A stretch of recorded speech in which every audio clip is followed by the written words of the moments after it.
Halo semuanya, balik lagi di The Brothers Talk. Ini episode kelima lah kayaknya ya di new season ini. Dan lu tahu gue akan bahas apa? Gue pasti akan nge-review pertandingan-pertandingan di minggu ini, terutama di Premier League. Dan ada beberapa pertandingan kejutan yang pasti akan kita bahas. So, stay tune. Oke, mungkin yang pertama gue bahas pastinya pertandingan pembuka ya, yang malam minggu kemarin. Karena kebetulan ini gue take-nya abis pertandingan antara Newcastle sama Liverpool. So, mungkin kita bahas dulu soal Arsenal lawan Coventry City.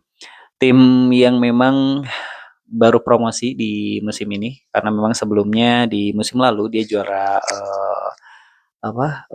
championship gitu ya, dan promosi ke Premier League ketemu sama juara Premier League itu Arsenal, dan kebetulan Arsenal menang dengan cukup meyakinkan yaitu 3-0. Kalau kita misalkan bahas lebih detail, sebenarnya memang Arsenal punya pertahanan yang sempurna lah ya, yang gue catat di sini. Tapi memang yang perlu digarisbawahi lagi adalah sekarang Arsenal lebih banyak opsi untuk bisa mencetak gol sih sebenarnya.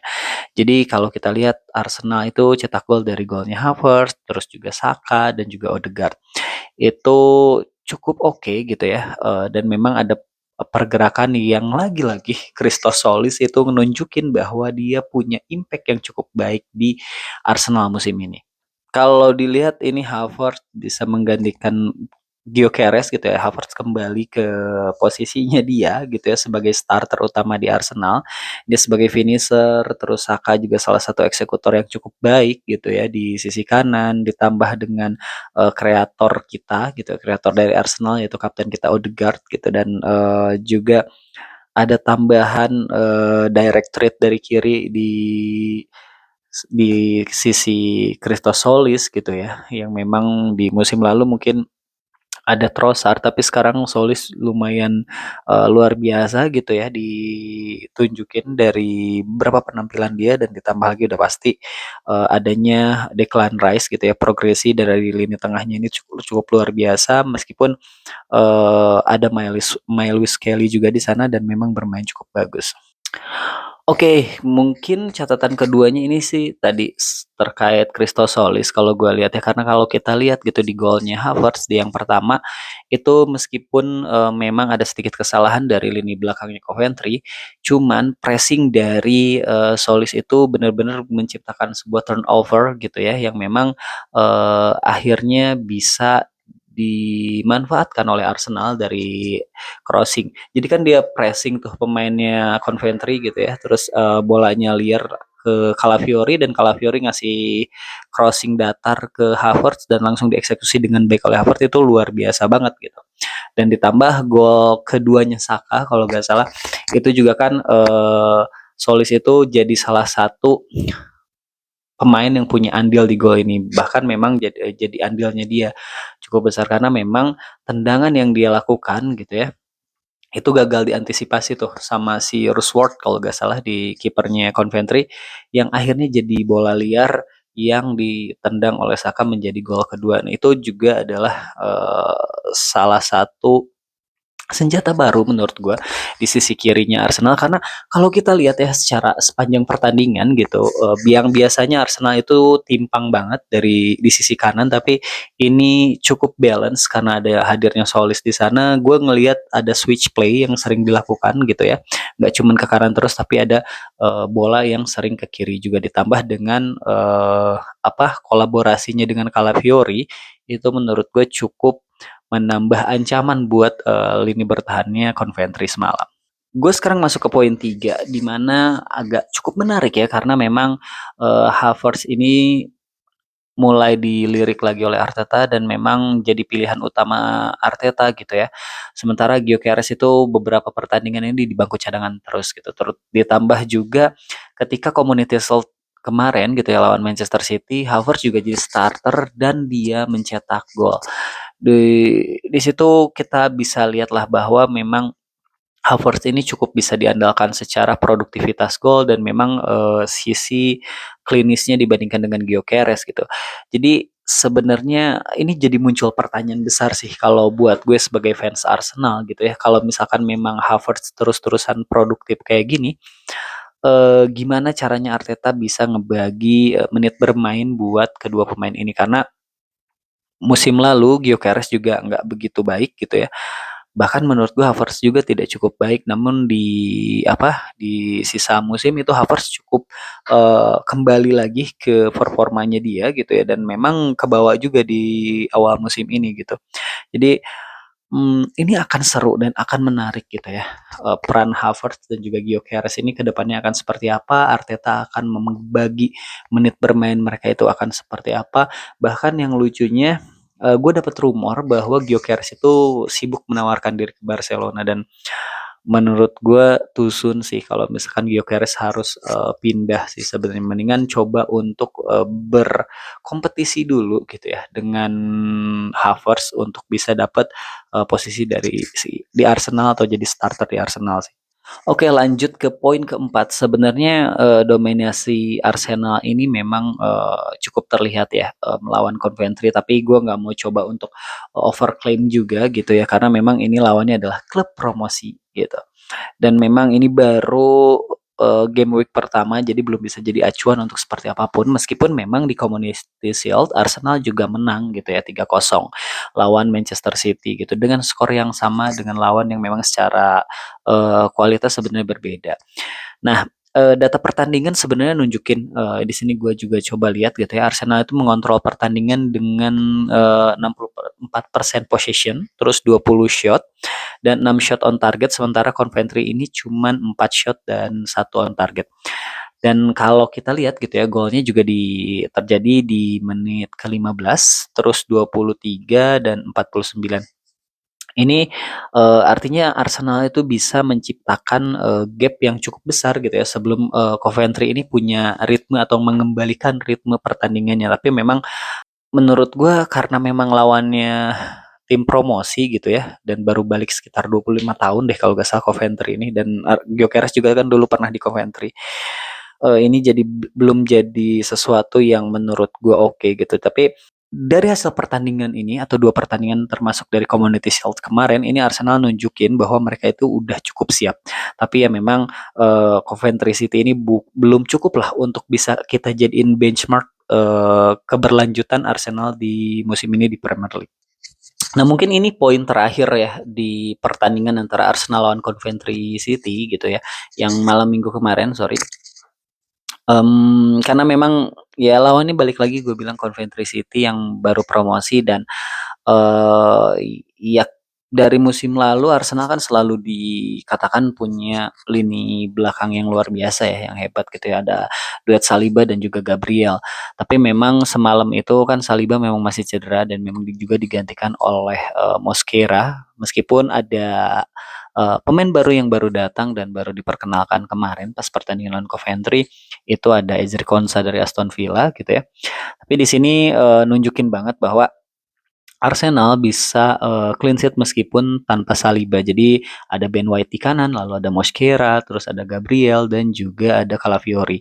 Ini bukan berarti Saliba udah nggak dibutuhin, ingatlah lawannya ini Coventry gitu. Tapi justru ini nunjukin bahwa Arsenal itu punya kedalaman yang memang membuat absennya pemain ini nggak langsung berdampak ke performa tim gitu ya, sehingga masih bisa ditambal oleh beberapa pemain yang memang ada di squad gitu.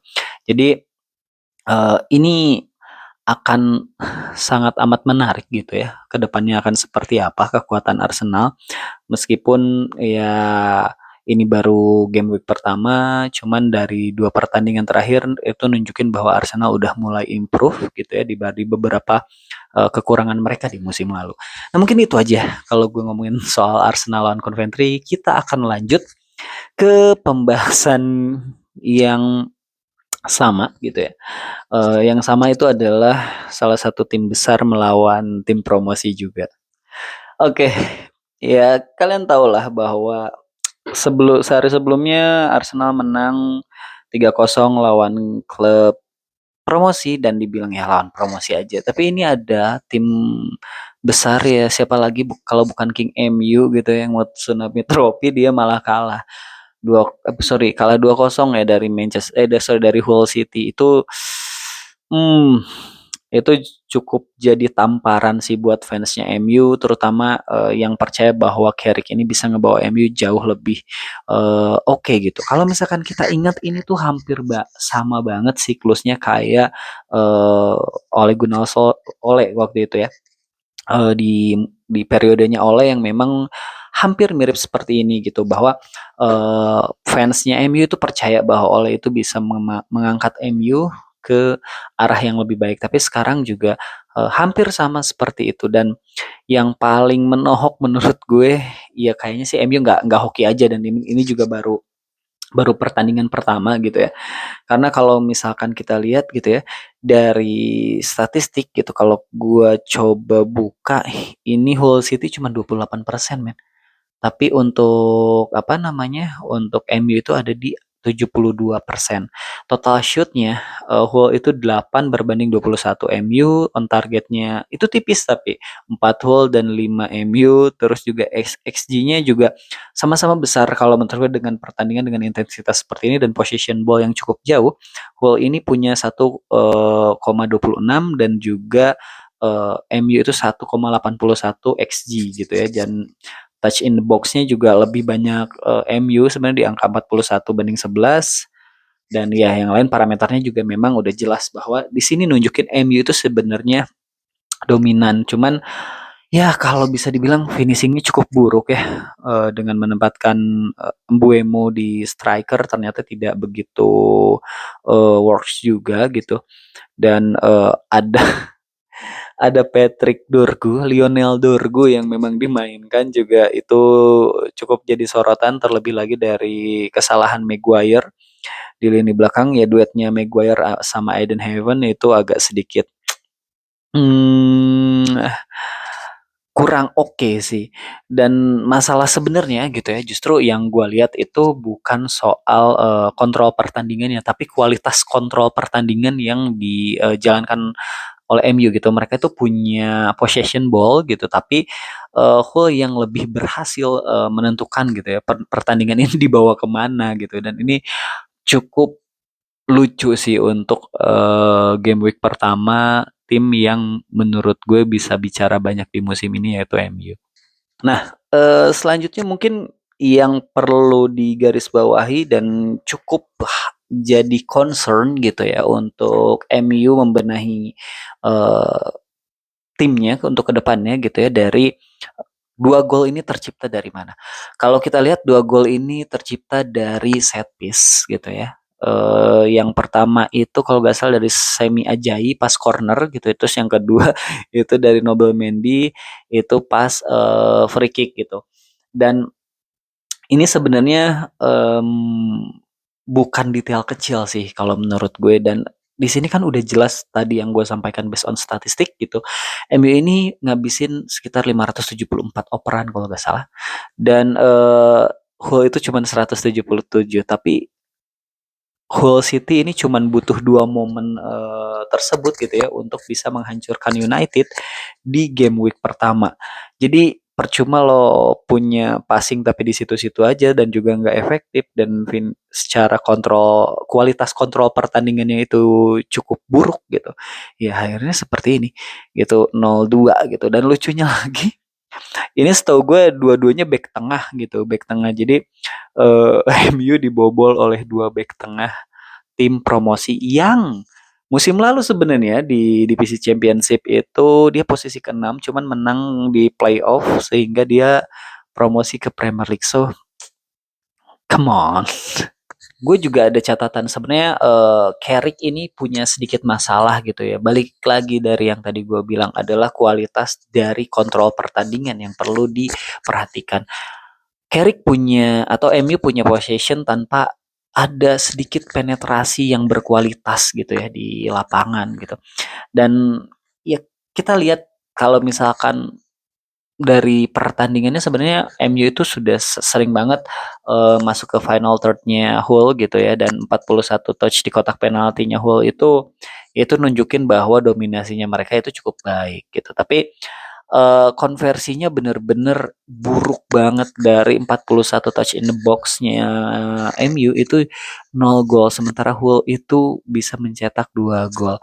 Ya balik lagi, ini mah hoki ya memang, dan ini satu pertandingan utama oke, tapi ini adalah salah satu hal yang memang harus segera dibenahi oleh Carrick. Terutama gue sih tetap sih, dengan kondisi jumlah shot yang cukup banyak gitu, tapi expected goalnya itu tipis gitu sama dengan Hull gitu, 1,2 dibanding 1,81, menurut gue ini sangat tipis dengan intensitas pertandingan seperti ini. Jadi ini benar-benar perlu banget dibenahi terkait kualitas kontrol pertandingan, meskipun udah ada Yuri Tillmans, terus juga ada Andre Santos, ada masih ada Bruno gitu ya. Ini masih belum cukup selama memang Lionel Dorgu masih diandalkan. Oke, poin berikutnya yang gue catat dari pertandingan ini ya, karena emang kebetulan gue juga nonton gitu ya pertandingan ini. Em, Kalau kita lihat MU ini jadi dipaksa untuk bermain di pinggir gitu ya, yang seharusnya kekuatan mereka itu di lini tengah menurut gua, karena di situ ada Bruno Fernandes, terus ada suntikan tambahan dari Yuri Tillmans dan juga Andre Santos gitu.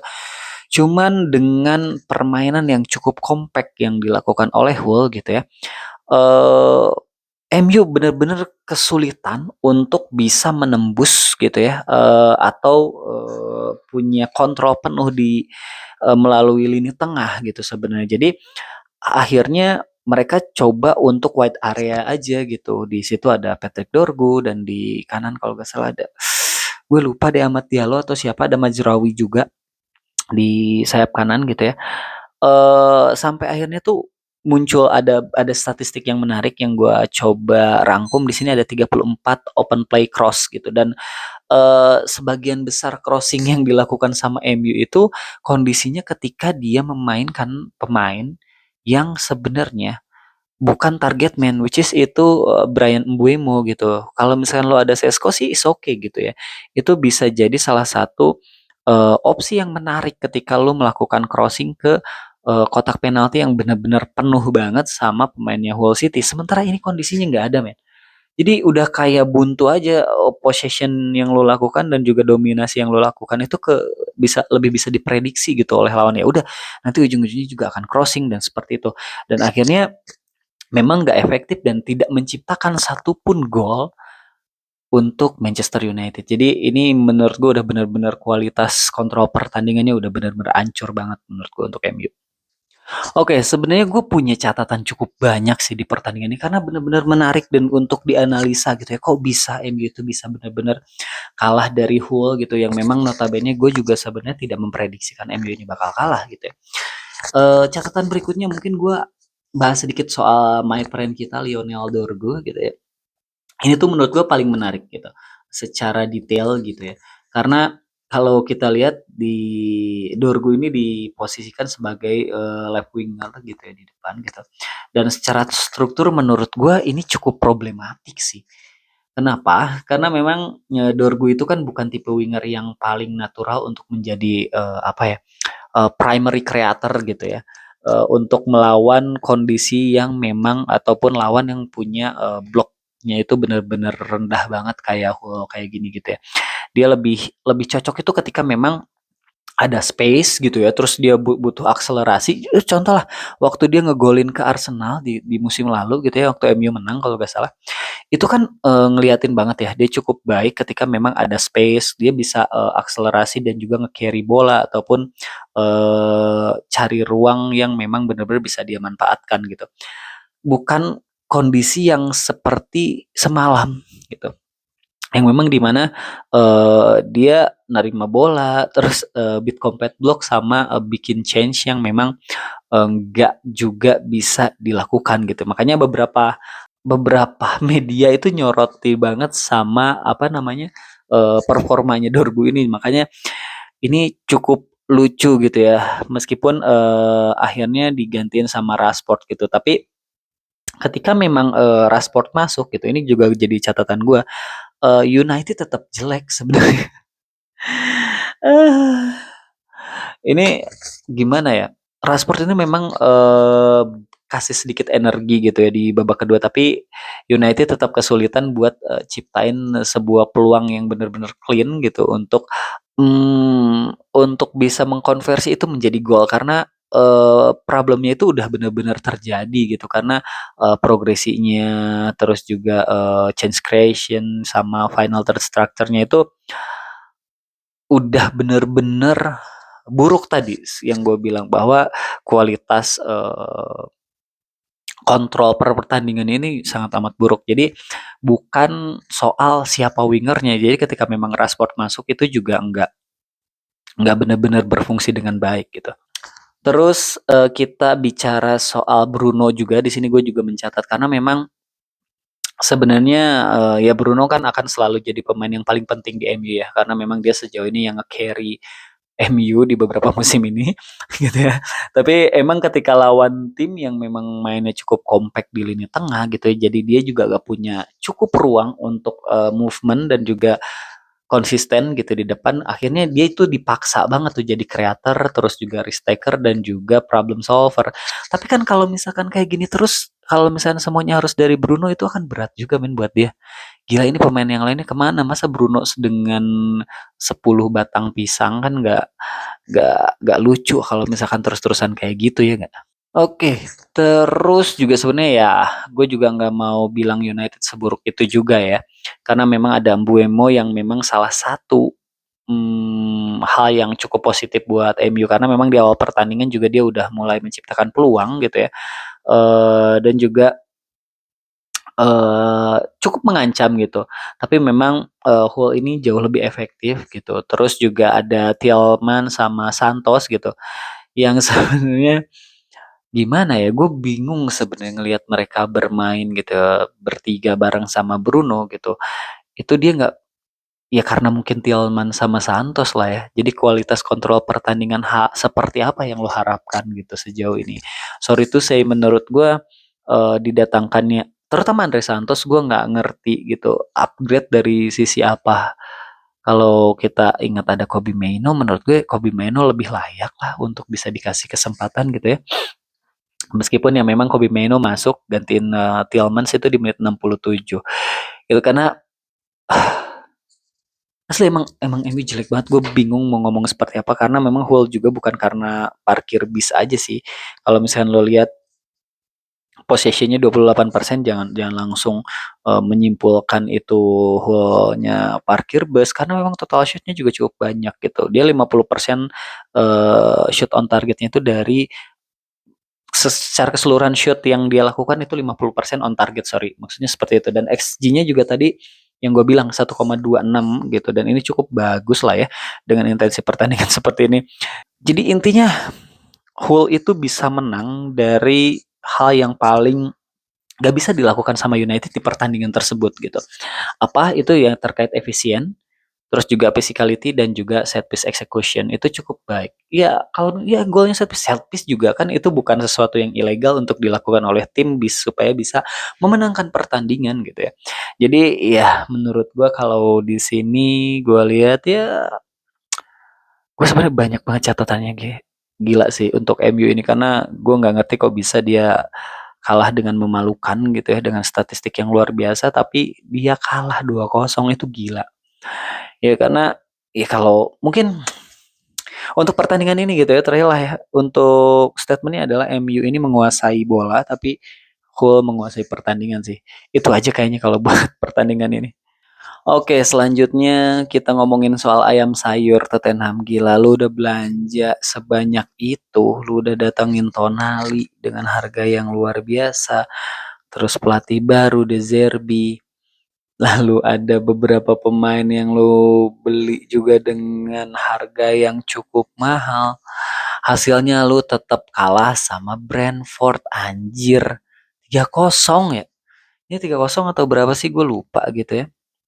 Karena ini adalah pertandingan yang sangat amat memalukan gitu dan gue malas nontonnya sebenarnya dan nggak nonton sama sekali kalau jujur gue soal Tottenham ini cuman gue pas lihat hasil pertandingannya wow luar biasa Tottenham bisa kalah 3-0 di quality of possessionnya Brentford itu gila bagus banget meskipun secara statistik gitu ya kita lihat ya Brentford sama Spurs ya, Spurs 59%, terus Brentford sekitar 40,2% gitu ya. Untuk possessionnya, total shootnya Brentford itu tinggi banget bro, di angka 26 shoot, dan XG-nya lu mau tahu 3,87 XG. Wah gila, chance created-nya 19. Ini bener-bener Tottenham ini dibikin abis-abisan gitu ya. Pressingnya Brentford itu ngancurin build up-nya Spurs bener-bener dari mulai lini belakangnya Spurs. Jadi gue sih nggak kaget ya, karena memang secara mentality Spurs gak banget sih. Meskipun ya ada Sandro Tonali, terus backnya Van Hecke ya, yang dari Brighton itu, terus ada Senesi, ada Andy Robertson, itu nggak ngaruh sama sekali. Jadi gue nggak ngerti sih ini tim mau dibawa kemana lagi. Jadi menurut gue mendingan ini ayam sayur udah dihapus aja lah dari Liga Inggris ini, malu-maluin. Kalau nggak udahlah turun aja ke Championship gitu. Musim lalu kenapa harus West Ham? West Ham kenapa harus dia? Kenapa harus West Ham, nggak dia aja ini? Gue udah nggak ada lagi yang mau gue bahas kalau soal kekalahan Spurs. Gue sih happy aja Spurs kalah, bodo amat anjir. Oke, lanjut ke pertandingan yang tadi gitu ya, sebelum Newcastle lawan Liverpool. Gue nonton dulu, kebetulan gue nonton dua-duanya. Gue nonton dulu di jam 8 itu tadi, antara City lawan Bournemouth. Ini gue awalnya kaget gitu ya, City udah kalah 1-0. Oke, golnya Tavernier di menit ke-26 di babak pertama gitu. Gue kira ini akan berakhir dengan anti klimaks lagi gitu ya buat City gitu. Di periode awalnya Enzo Maresca, gue udah kaget aja, anjir nih Spurs sampai menit 80 masih bener-bener ketinggalan 1-0 gitu oleh Bournemouth. Tapi akhirnya lagi-lagi ada gol set piece yang menyelamatkan. Oke. Di sini golnya Mark Guehi di menit 84 bikin skor imbang, tapi yang bikin gue keren sih ngelihatnya di gol keduanya, untuk gol yang akhirnya bisa mengamankan kemenangan untuk City gitu ya, dari Josko Gvardiol. Yang gue lihat sih sebenarnya perannya saya Cherki sih.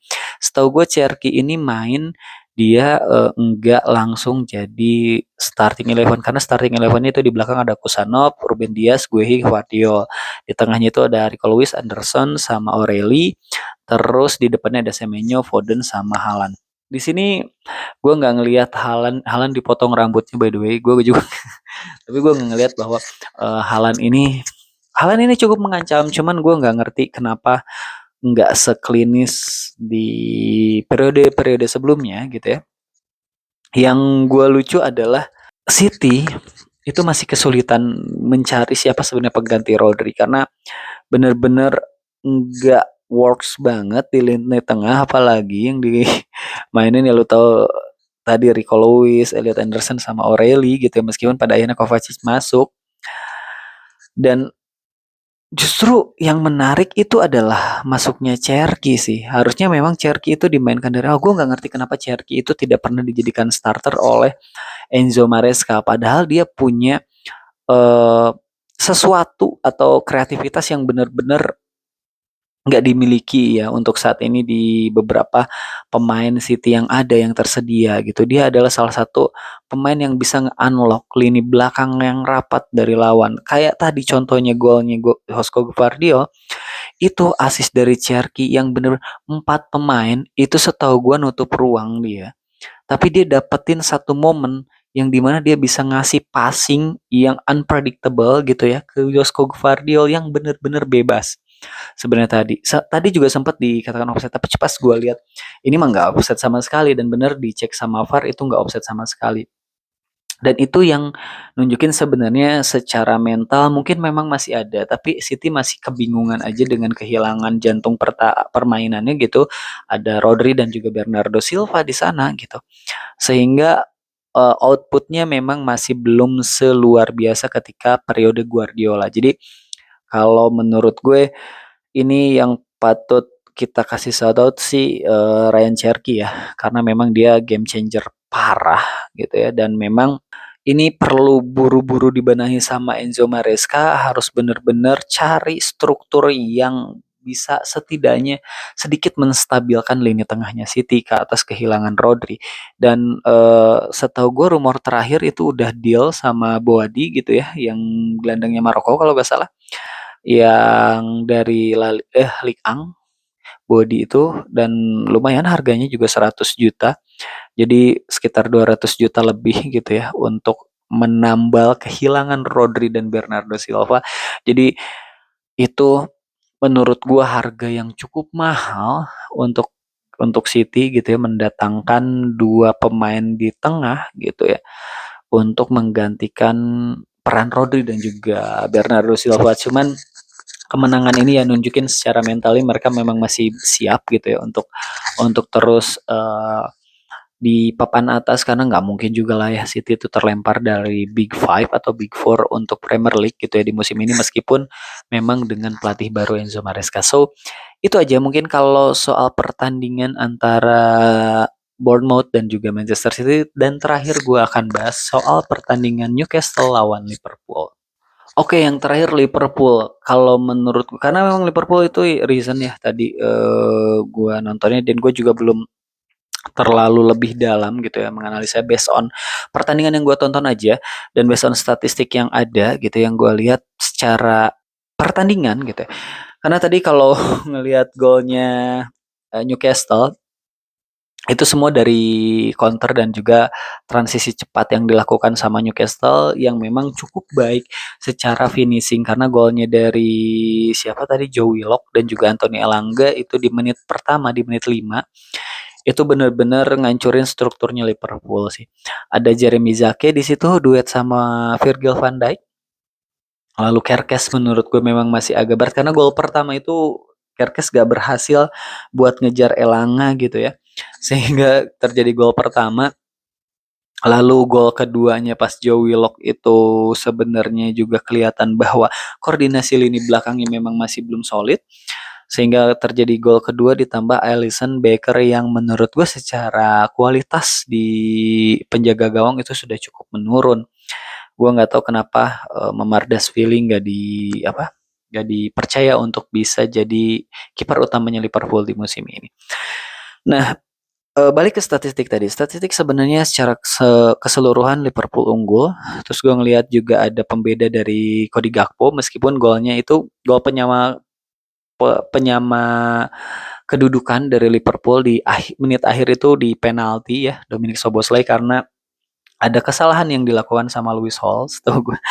Karena ada Victor Munoz yang coba penetrasi masuk ke kotak penalti dan nubruk si Lewis Hall, akhirnya di menit akhir bisa diimbangi oleh Liverpool. Karena ini agak berbanding terbalik dari analisa gue yang mengenai chance juara Premier League di musim ini gitu ya. Gue pikir Florian Wirtz dan juga Alexander Isak akan jadi pembeda di musim ini di Liverpool. Ternyata memang mereka masih belum cukup untuk menunjukkan kualitas mereka di klub-klub sebelumnya gitu, dan itu berdampak besar banget karena Isak juga nggak berguna sama sekali kayaknya. Ada beberapa peluang tapi tidak bisa dikonversi jadi gol. Ya golnya juga tadi Liverpool menurut gua nggak cukup bagus lah, satu penalti, satu tendangan dari luar kotak penalti yang memang Gakpo mencoba berkali-kali, kita tahu Gakpo itu seperti apa, dia mencoba berkali-kali akhirnya masuk juga. Jadi nggak banyak yang mau gue bahas untuk pertandingan ini. So ya kita pengen lihat aja sih di game week kedua dan selanjutnya akan seperti apa. Awalnya gue juga pengen nunggu Chelsea lawan Fulham, ternyata Chelsea lawan Fulham itu main nanti hari Selasa. Jadi ya itu nggak akan gue review gitu ya. Jadi mungkin sekian aja yang memang bisa gue review di game week pertama Premier League ini. So, thank you banget buat teman-teman yang udah nonton. Kalau misalkan kalian suka ataupun ada pandangan mengenai pertandingan-pertandingan yang tadi gue review, bisa share di kolom komentar. Jangan lupa like, subscribe, dan sampai ketemu di video berikutnya. See you.